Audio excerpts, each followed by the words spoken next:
afternoon. Patty, just you and me, Patty. Let's just have a conversation. What you want to know? Hey, Linda Worth, we got another one. Hi, Linda. Hi, Patty. George from Maka Balls was here, but not anymore. Amisa came in, said, howdy doody. So it's just me tonight, y'all. Just me tonight. Hey, KGE Aquatics, how you doing? Glad to see you here. Happy to see you here. Happy to see everybody here. Andy Carson, hello. So if you're in chat and you're being a lurker, I can't say hi to you. I can't be my friendly self. I can't say hi. So hi y'all. It's Saturday night and I ain't got nobody. Got some money because I just got paid. Nope, just sitting here in Peru. Hi Dan. On Saturdays, it's a half work day. So you only work, well, the workers work from 7 to 1. My students, the interns that are here, they worked from, let's say, 9 to 12:30. It was oppressively hot today.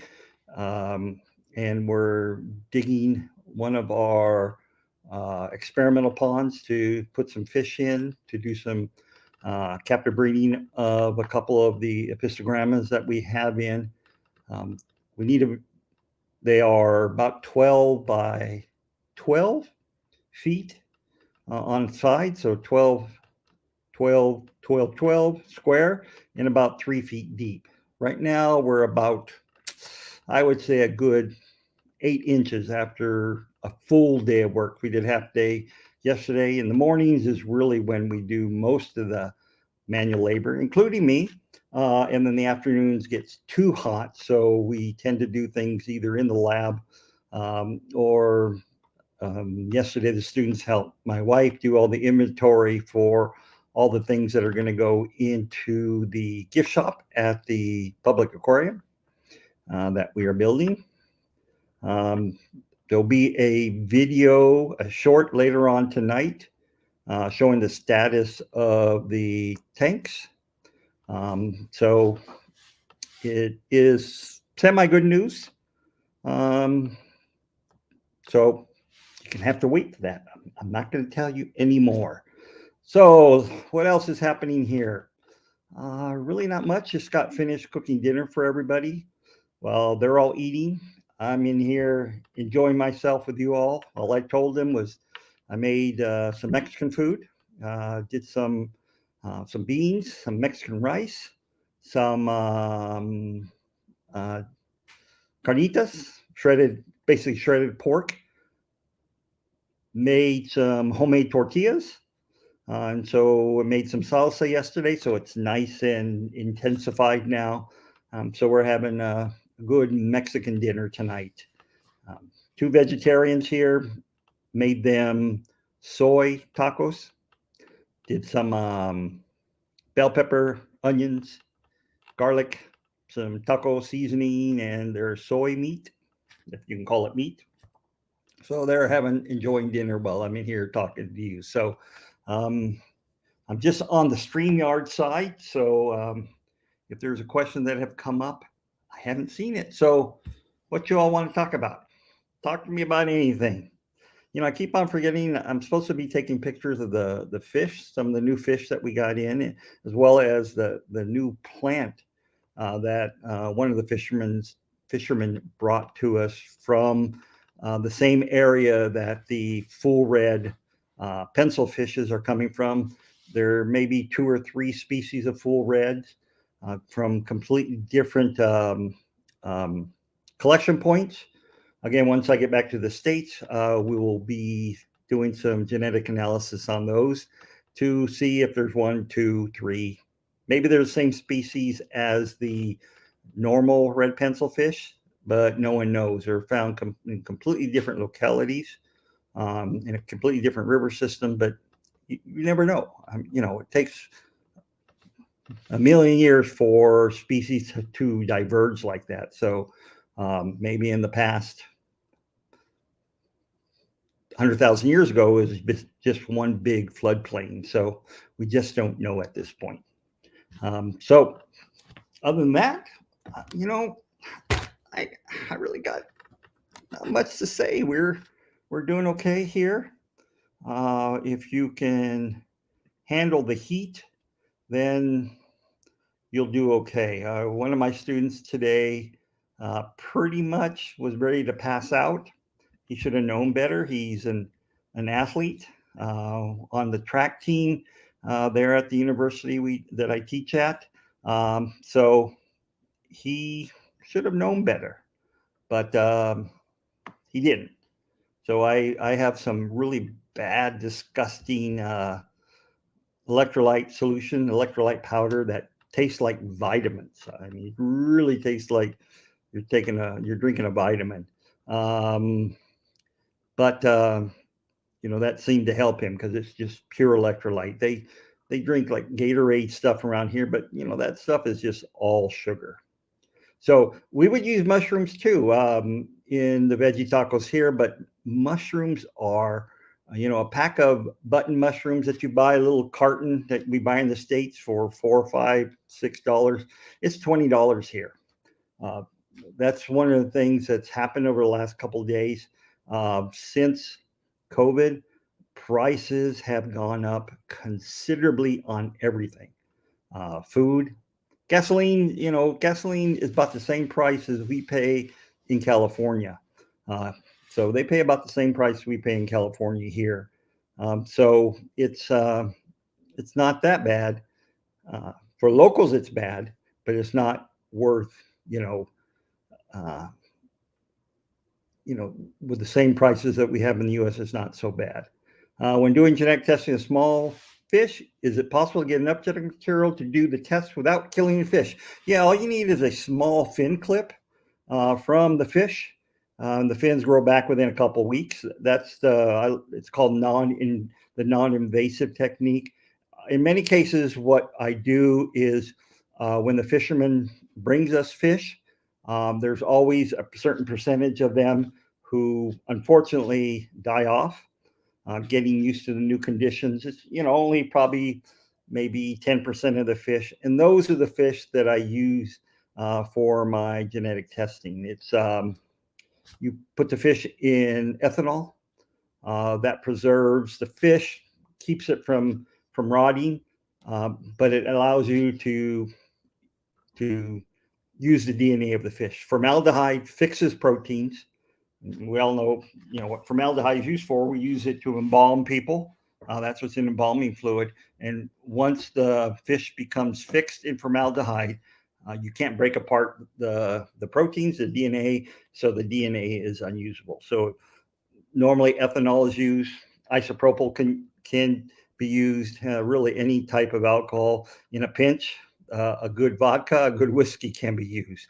I've seen people when you can't find ethanol in very remote locations, they'll just use whiskey, and that works just fine. So to extract the DNA, there are kits that you can buy from many companies in the U.S which will extract the DNA.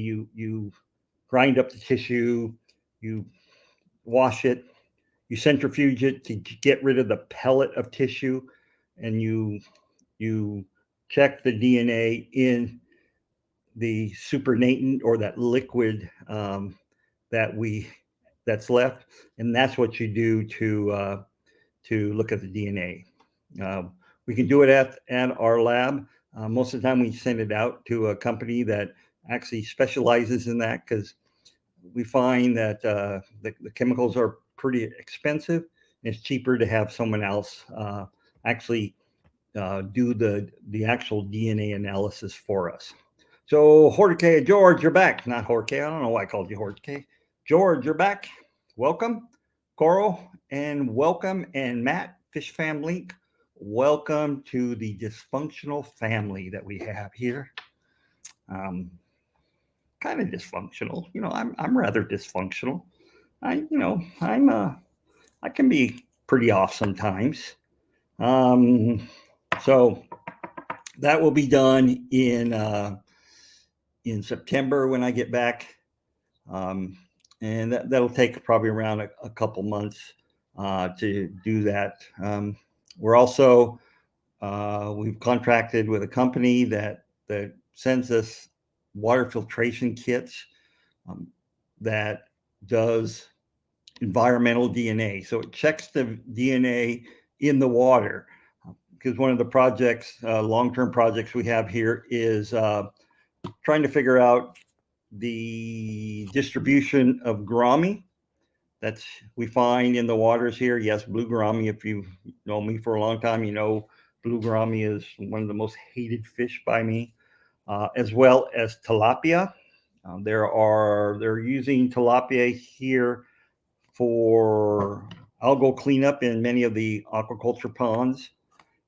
In fact, about 10 years ago, 12 years ago, I gave a keynote address at a big aquaculture conference in Arequipa, which is in the southern part of the state, up in the mountains.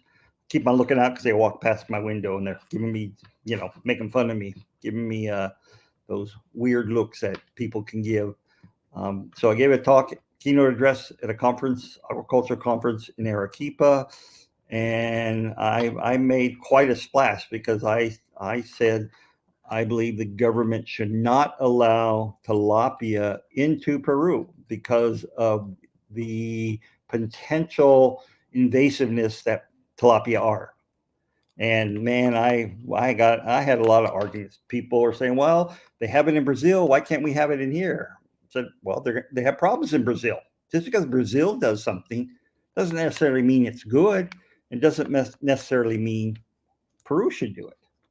But the government didn't listen to me. The aquaculture associations here in Peru are pretty strong, and so they brought in tilapia. And now we have tilapia in the creeks, which lead to the big rivers. As of yet, we have not caught any tilapia in the rivers, but that doesn't necessarily mean they're not there. When we go out, going out to seine fish, we're only seeing a very small proportion of the environment. So by doing environmental DNA work, it will tell you if any of these species are present in the water, and without actually seeing them. And so we're going to do probably about 50 different sites to look for both tilapia and gouramis, as well as guppies. Guppies are more in the small creeks, so they're easier to see, they're easier to capture. So the distribution of guppies is more not it's not under control, but you're it's easier to determine the distribution by just sampling some of these small streams, and that's where the guppies are found.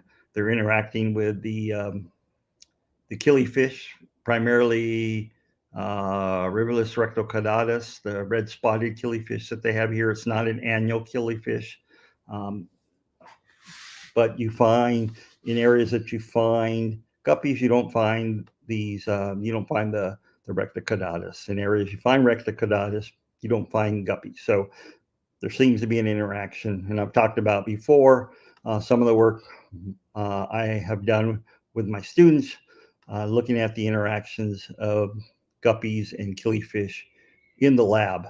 Um, so there is a lot of interactions that you see that prevent killifish from breeding, or the guppies eating the eggs and or the fry of the killifish. So all ongoing work.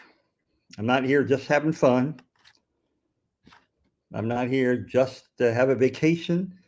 We actually are here. We do some okay research, funded a little bit by my university, but mostly uh, funded by us. But because we're already here, works in conjunction with the research center. So so California crew plus a hillbilly. Um, I know I got an email from Skipper saying he just got back from a big swap that he had at one of the local clubs. The clubs for him are 2 or 3 hours away. And Stephanie is um, tied up with back problems. We have not heard from John in a few weeks, so he did not respond to my email or to my text to him today. So it's just me. For those of you who come to my Wednesday live stream, this Wednesday we're going to have our resident director come on via translator. Carlos speaks a little bit English than I speak Spanish, so he pretty much speaks only Spanish. So we're going to have my student Evan, who was on Wednesday, do the translation for him. So I'll be asking him a series of questions. You can ask him questions. So it'll be it's going to be pretty good.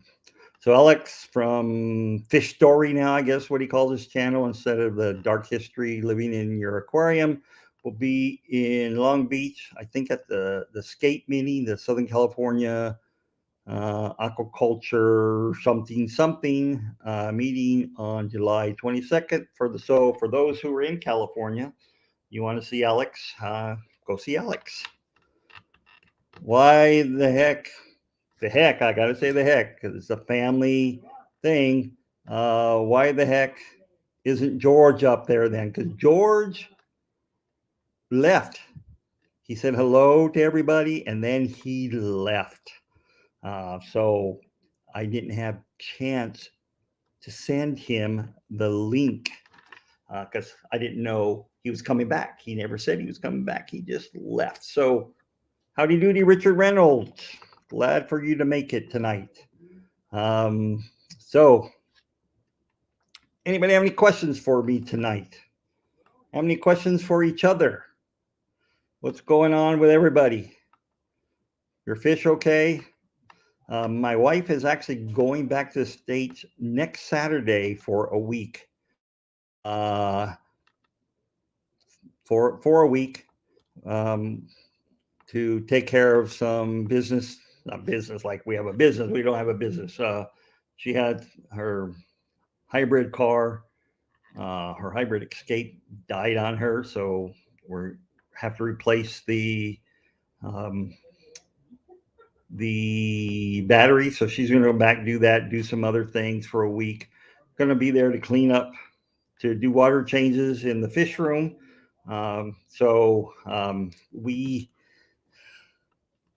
She will be bringing us back a few things. One of the things that she forgot to bring to begin with when she came here is some frozen mysid shrimps that we need for the seahorses that we have in the aquarium, and some brine shrimp, as well as some frozen blackworms, or not blackworms, but frozen bloodworms from the States. So she'll be bringing back about 30 pounds of frozen food for us.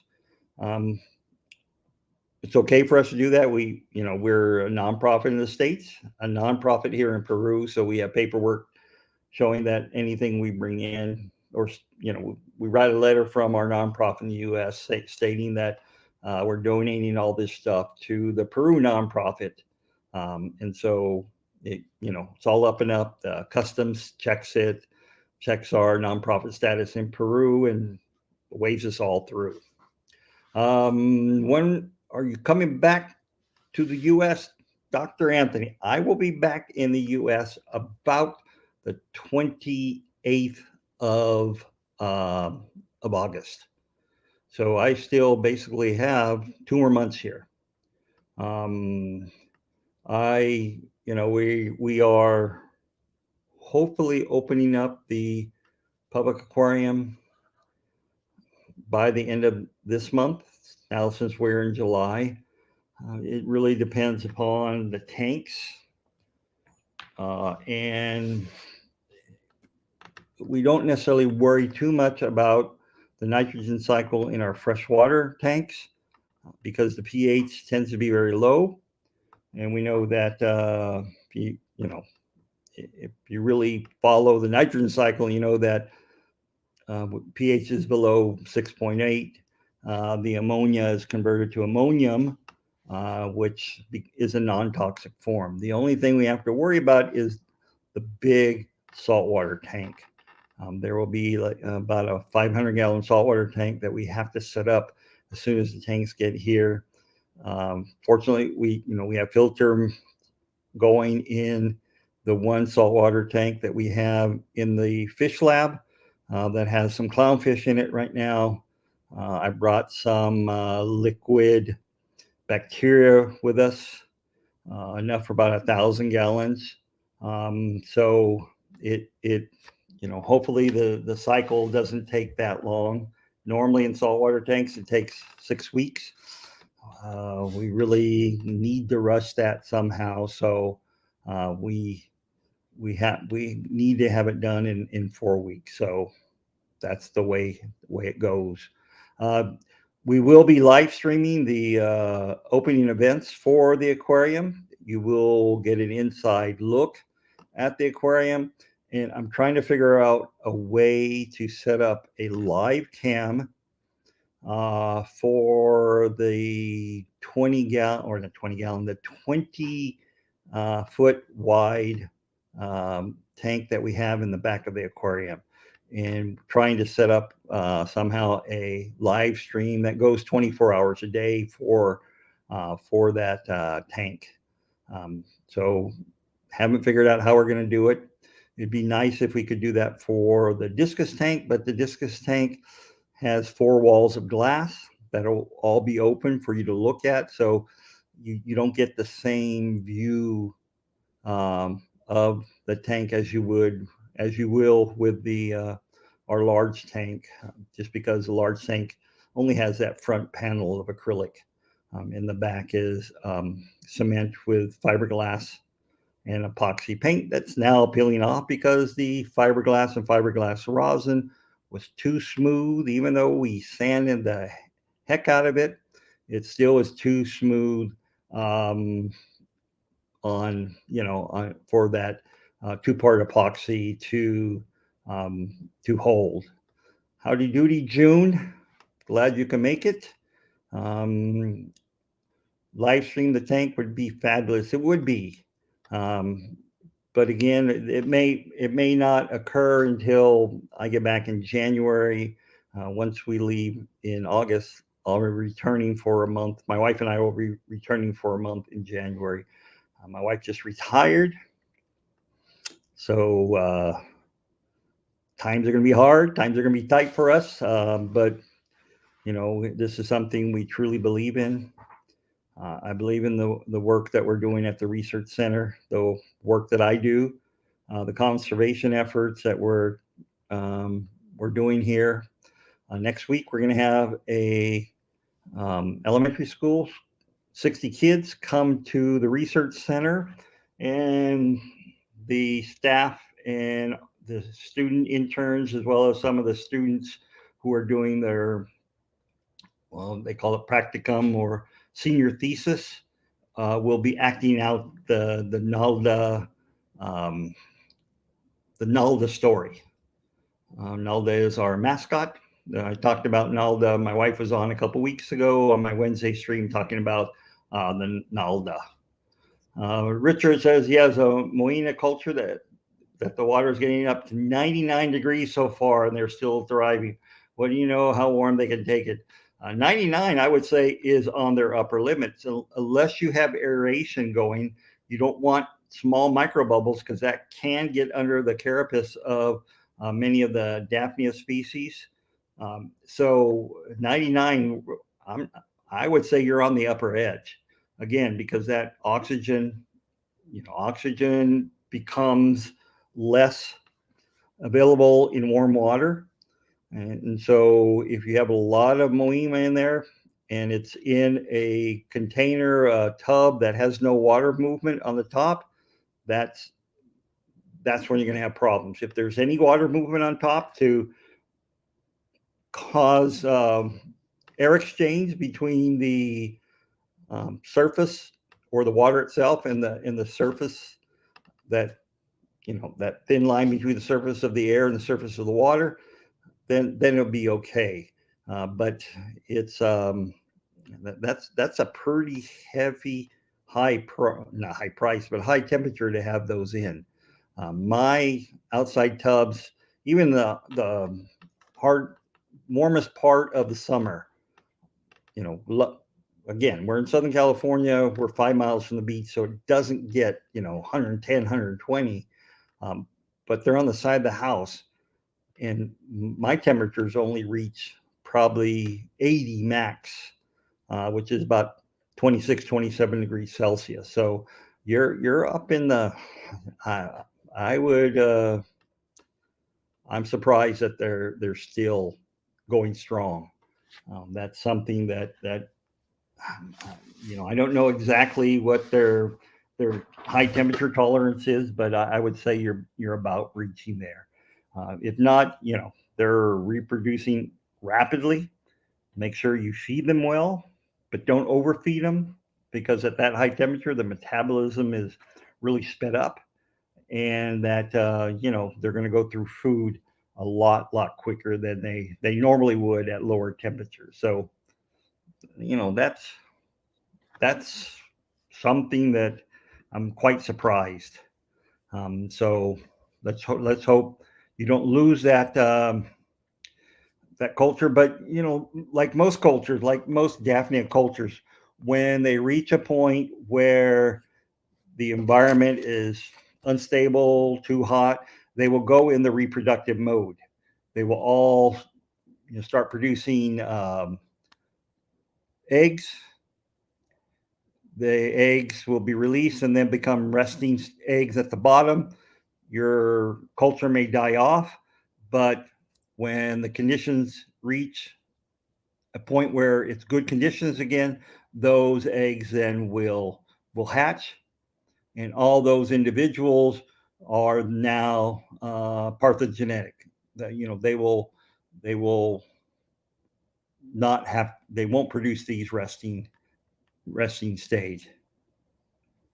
So George Aquaball says he has tubs outside with zebra daniels, rice fish, and some guppies. Yeah, all guppies can withstand high temperatures. There's no doubt they can withstand. The work we've done showed over 100 degrees they can tolerate. Not for very long, but they can survive in 100 degrees. And if your tubs are deep enough, the water will become stratified. You'll have warm water on top and cold water below. And so they will then seek that cooler water if the upper waters are too high.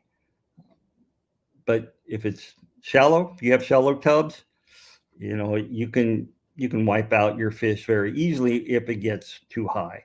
The zebra danios we have now aren't like the traditional wild caught zebra danios, which tend to be cooler water fish, as well as rice fish.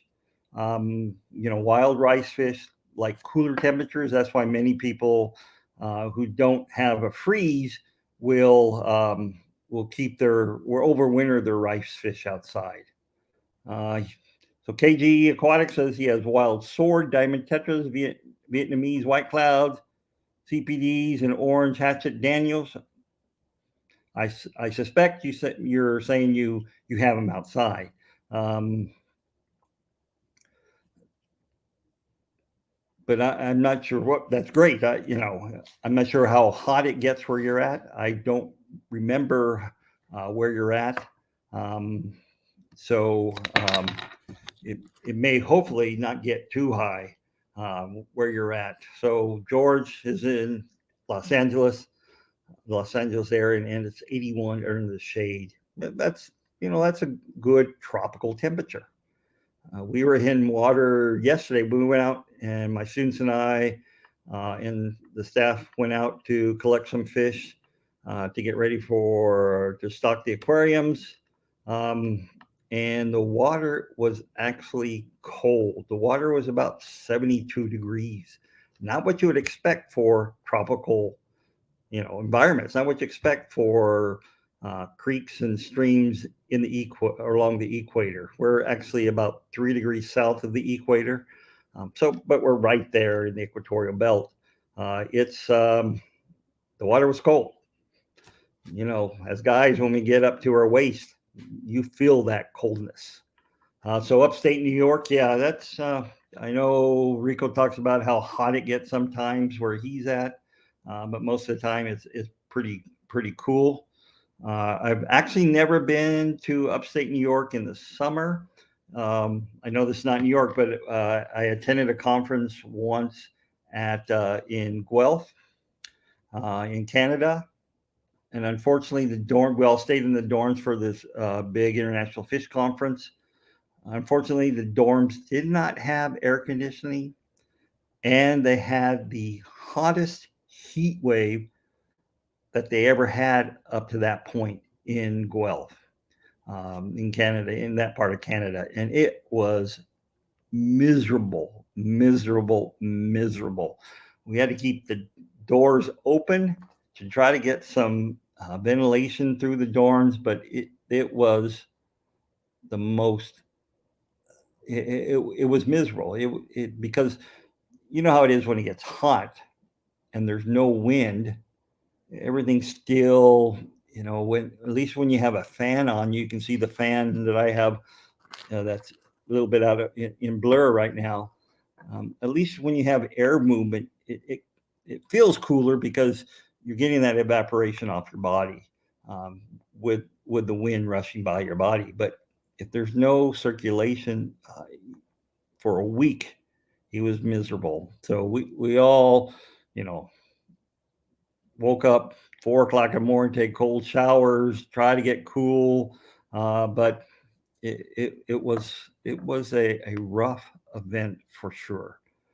That's probably the worst I've ever had it at any conference. Besides the conference I went to in Arequipa, which was in in early June, which is their winter in that part of the mountains here, in Peru. Here, even though it's winter time, the Peruvians say down here that they're in summer. So, but there, it was cold, which I love cold. I love being cold, except the showers had no hot water, and the water came out of the showers at about 40 degrees Fahrenheit. It was cold. I don't mind a cold shower. Even 70 degrees is cold when it's really hot outside, but that was miserably cold to take a shower. So,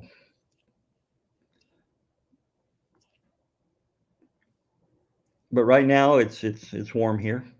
It's warm here, humid here. 100 degrees humidity. The lowest humidity we've had so far since I've been here is 90 degrees. Not 90 degrees, 90% humidity. You stand outside, and the Peruvians don't sweat. They don't sweat at all. They work in the sun. One of our workers, Aldo, he's putting in a new grill barbecue system here for us, and he was out laying bricks, doing the cement work. About 3 o'clock in the afternoon, I looked at him, asked him, "Isn't it hot?" I said, "No, this is perfect weather." And I'm standing there, just talking to him in the shade, and I'm sweating.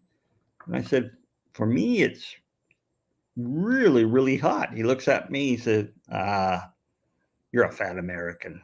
You're not used to this weather." So here, chunky people, fat people like me, everybody gives them a nickname, Gordo. That's something you would never find in the U.S. That's almost like you're offending people. But here, it's people don't take it as an offense. They take it as, oh, that's my nickname. Um, really skinny people, flaco, that's their nickname. So it's a completely different place here. You look at the advertisements here are like what advertisements used to be in the 60s, early 70s. They have pictures of bikini clad girls, or excuse me, bikini clad women, advertising everything. So it's quite quite a bit different in terms of the way of life here. The people are very polite. You go into a public bus, which are a hoot. And if a young kid is sitting down, no, normally if an old person walks in, the young person will get up and give the old person the seat. That's happening less and less now, but 5-10 years ago that was a common sight. Um, the kids now are getting more influenced by Western culture, and they have gone to be the bad side, so to speak. They've gone to be less polite, but the older people are still very polite. In the little village that we're located in, the kids are all pretty polite here. It's the big city kids in Iquitos, the city itself, that the younger generation, the teenagers, tend to not be as polite as the older people and in the villages themselves. So things are different in the U.S. It's you have to get used to the differences. Um, I never tell them, "Ooh, what you're doing is bad," because I don't want to be that bad American. Um, if I think something is wrong or is done incorrectly, um, I will then um, show them my way. I'm not saying it's a better way, but show them my way, and hopefully they'll see, uh, they'll determine if my way is better for them or not. Especially with environmental laws, I don't want to be someone who comes into this country and try to force my opinion of conservation efforts and conservation laws um, in this area. I'll show them what I think is good, but it's up to them to determine what's best for their own country. This is not my country. I'm a guest here, and I believe that they should make up their own mind. Ray Aquatics, how you doing? How are you? Hey guys, I'm doing okay. How you doing, Craig's Catfish Cave, Triple C? Um, we're doing okay here. Things are looking up. I'm a little bit less stressed. I'll be less stressed when the tanks get here.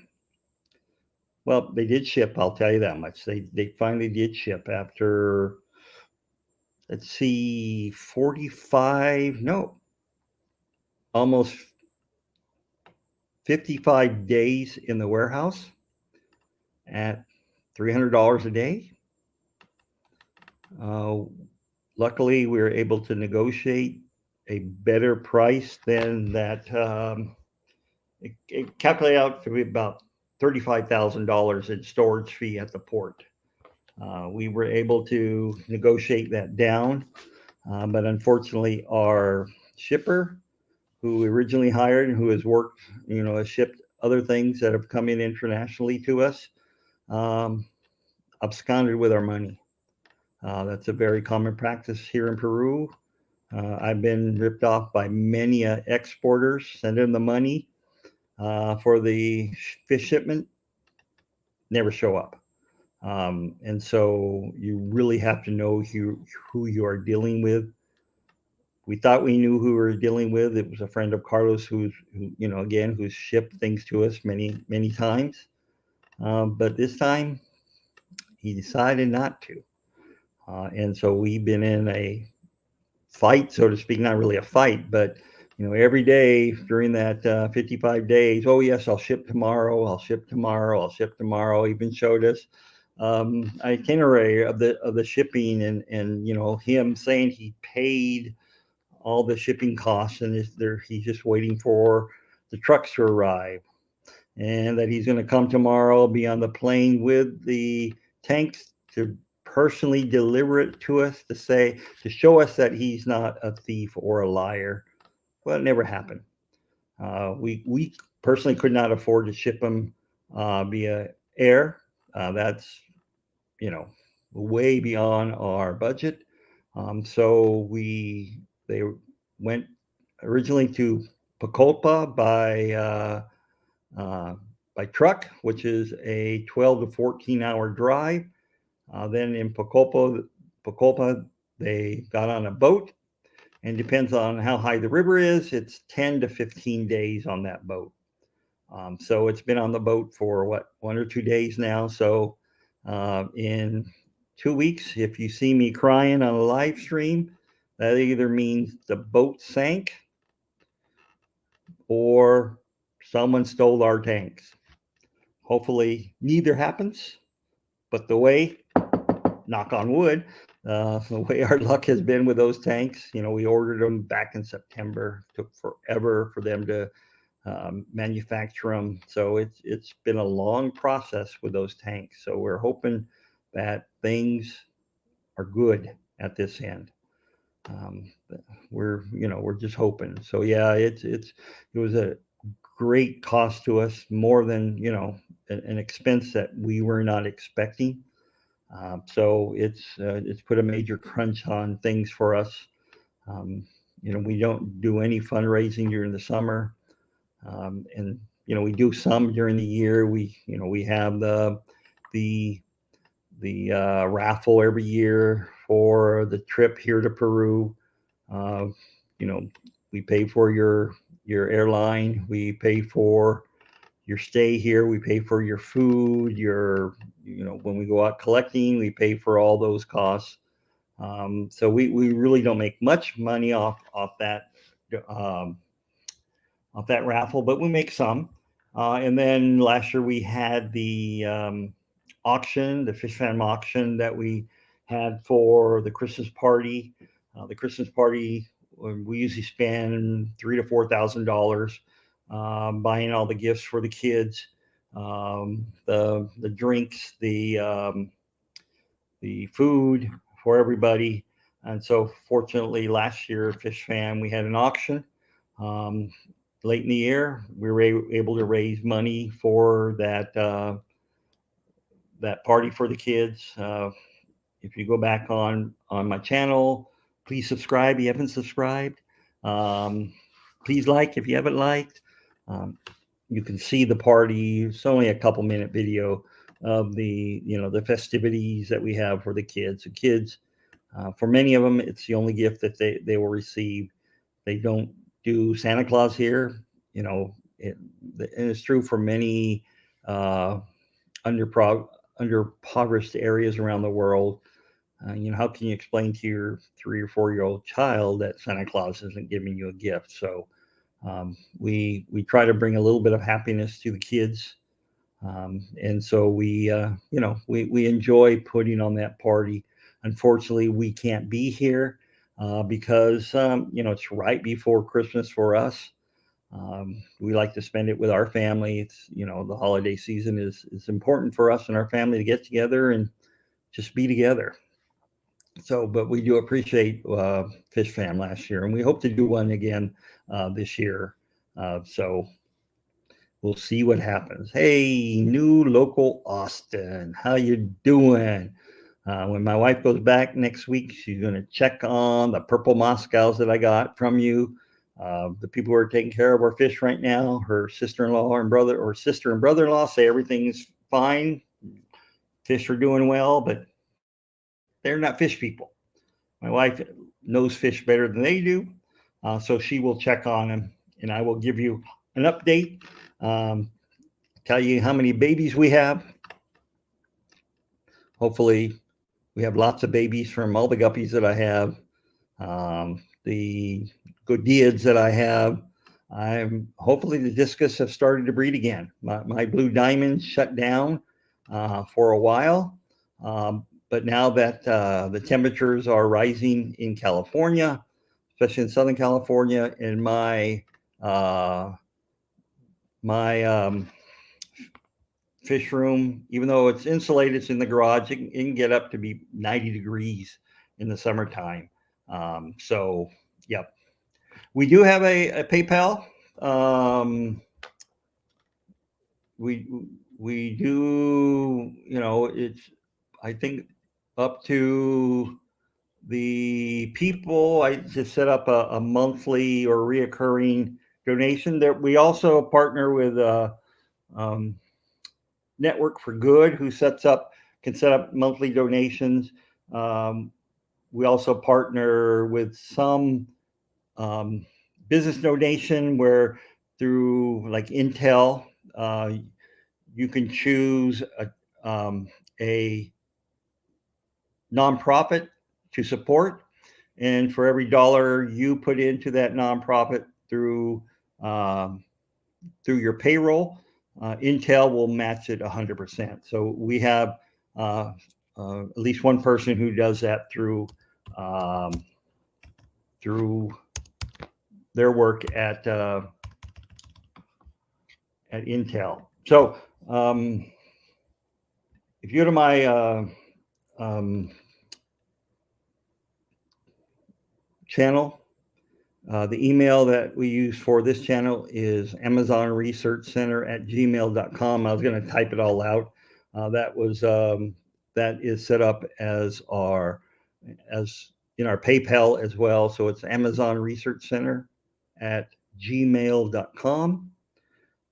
$1 a month, $2 a month, $100,000 a month, all is welcome. If you go to our webpage as well, there are naming opportunities. Call it the only Oscar tank.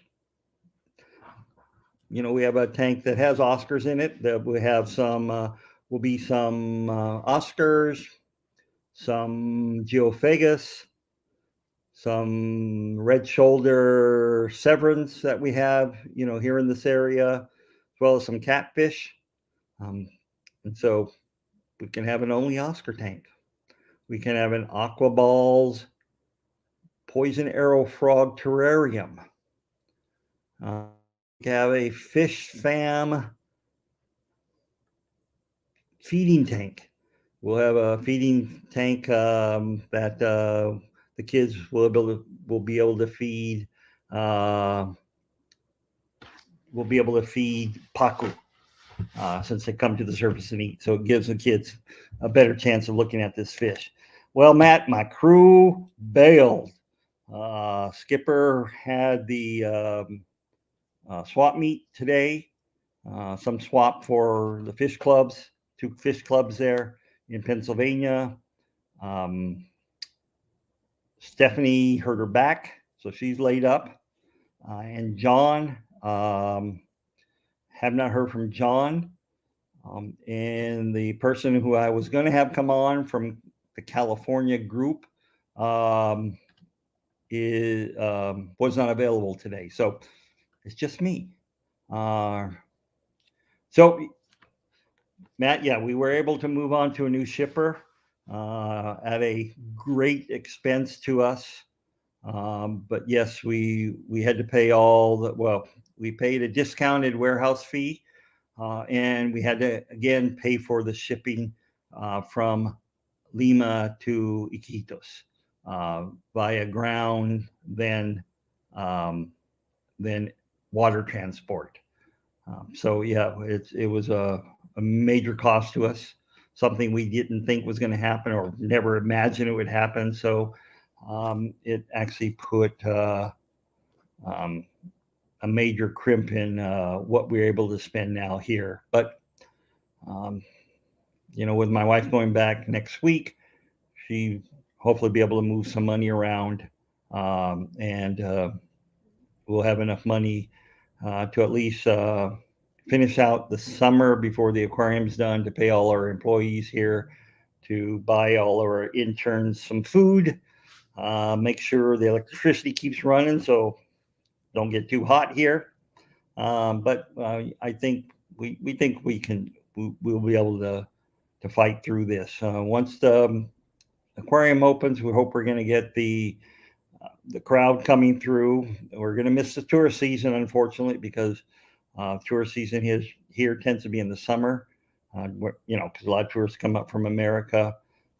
So we're gonna, we're hoping that someday the aquarium becomes self-sufficient.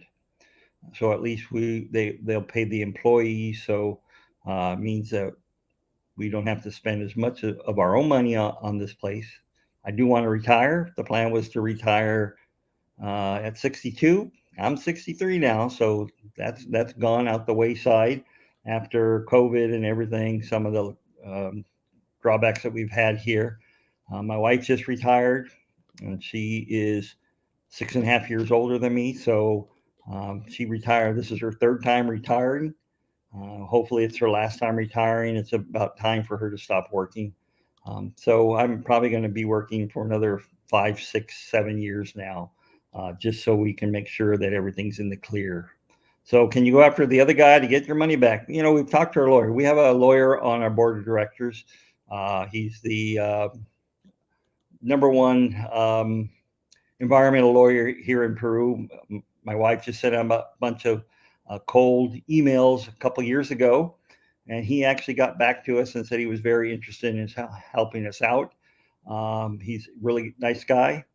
Um, he's now on our board of directors. We've been in contact with him, and he says the law here is such a long process that it would take years and years if we ever were able to get money back from through lawsuits.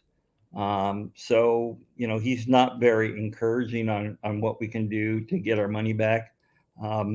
What we're going to try to do is we're going to try to destroy his business. Carlos, the director, has already talked to all the fish exporters here in Peru that use him to export their fish overseas. Uh, they're no longer going to use him. Talk to other people who ship in and out of Peru internationally. They're not going to use him. So, he said he's going to pay us back, but this is the same guy who says, I'm going to ship tomorrow for 55 days. So, um, don't want to beat a dead horse, but that's that's how it goes right now. It's not the first time, as I told earlier in the live stream, that me personally, I've been ripped off here in Peru, ripped off by exporters, ripped off by friends, people who thought they were friends who needed money to fix their car, buy a new moto taxi. Um, so it seems to be status quo here for a lot of people. They see Americans as Bank of America, I call it.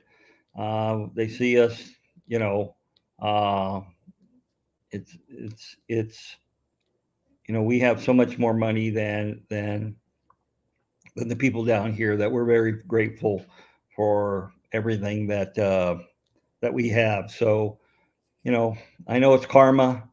We probably won't, but I told my lawyer if it was up to me, I'd sue him to get his two Mercedes Benz cars, his house in the most um, he lives in an area in Lima that is gate control, one of the most. Um, it's where all the really expensive homes are in Peru. So this guy is pretty much, has unlimited money. Probably then has unlimited lawyers too. So we would probably lose anyway. So yeah, it's you know, I'm sure we're not going to do anything, but it'd be good if we could do something. Just it's one of those things that in some ways I believe in karma too. That's I try to treat people like I like to be treated, um, but it's one of those things that just irks me, as uh, you know as some people would say. It angers me, it frustrates me, it depresses me. When I realized how much we were going to have to spend, and the fact that he wasn't going to help us do anything, I spent many a nights here crying uh, out of frustration because I just didn't know what to do. And finally I said, this is not uh, it's not doing us any good by waiting for him, because we're probably going to eventually have to pay for everything. So let's just go and pay. Um, then we'll know for sure the tanks will be here. So yeah, he's not a poor, helpless Peruvian. That's for sure. But he's Peruvian. I'm American. That's the law looks at us quite differently here. That's what our lawyer said. Peruvians get the benefit of the doubt. Um, so we've had a few people come in. Mezzi Aquatics. First, I thought it said Mazzy Aquatics, and I thought, what? Someone? So, how you doing, Messi? Alec, how are you doing? Yeah, so your basic shady but prosperous business jerk. Yeah, I called my exporter out once. The last shipment I got from Peru, which was in September. No, it was last a year ago spring. I got the airway bill from Korean Airlines, and it showed the cost of shipping as $985 for 10 boxes, which is good. Hey, Vidatsky. But then when my exporter came back to me and said, okay, the exportation fees was $2,600. I question, how can that be? Here I have the airway bill number from Korean Air, and that's one of the shipping companies here, that says this is how much I should pay. Where's that $1,700 extra dollars going to? Come to find out, it was the same guy who was padding the books, giving charging double, triple, quadruple rates for shipping, and the exporters here never question him on it. But I did, and even though the exporter is a good friend of mine, I won't use him anymore because of who he used to export out. And this is before we got the problems with the tanks. So we're it's hard to find people you can trust here. Hard to find, especially when dealing with money. And it's true anywhere. It's true in the States. We work with contractors. You hear horror stories about contractors ripping off people all the time in the States. All the time in the States. Here, it just happens that it's the most common practice here is to rip people off. It seems that's from our experience. We've had some great employees. We had a electrician who actually moved from Peru to the States, who would help us anytime he could, many times free of charge, even though he worked in construction, electrical contractor. And one day I offered him a job here, full time, because he knew all construction. Even though he was an electrical engineer, he knew all construction. And he looked at me and said, "You can't afford me." He was making so much money as a contractor, electrical contractor, that there's no way we could afford him. And he was so good that he actually was recruited to work in the States. He works in El Paso, Texas now, as an electrician, on building homes and things there. So good for him. I'm glad he uh, was able to parlay that into a much better life. We miss him here, but we're really happy for him. Yep. So things happen. One thing that happens is I will give you a piece of advice. When you drink coconut milk out of the coconut, especially young coconuts, don't get it on your shirt. So this shirt has black spots all over it that you can see. That doesn't quite, that is from coconut juice. So be careful with coconut juice, especially when it comes off a coconut that you cut off a tree. You get coconut stains. So that's my word of advice tonight. We've been here an hour. I think Rico Stan was going to have a focus on. I think that is true. I'm not sure who was on the schedule. So when you go there, if you just live stream tonight, do a hashtag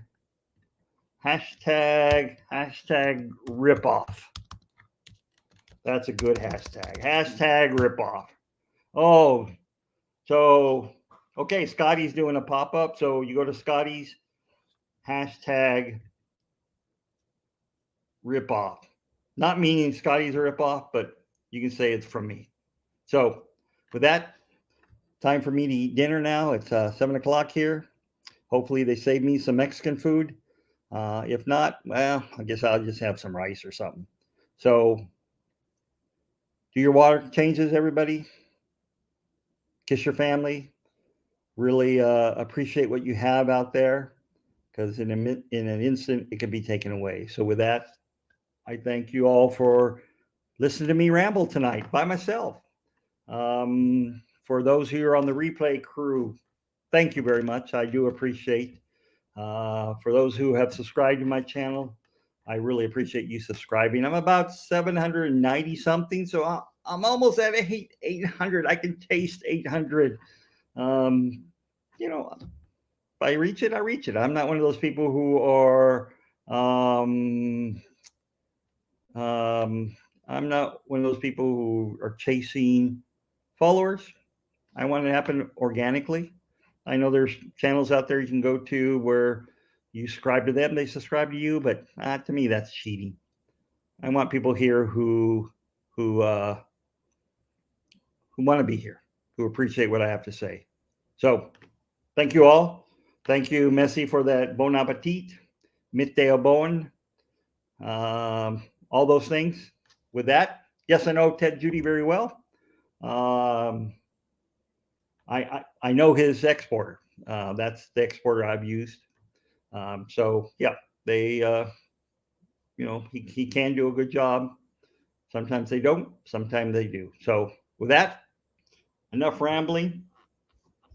I'm going to leave you all with the beautiful music and my tank of wild caught Peruvian discus entertainment.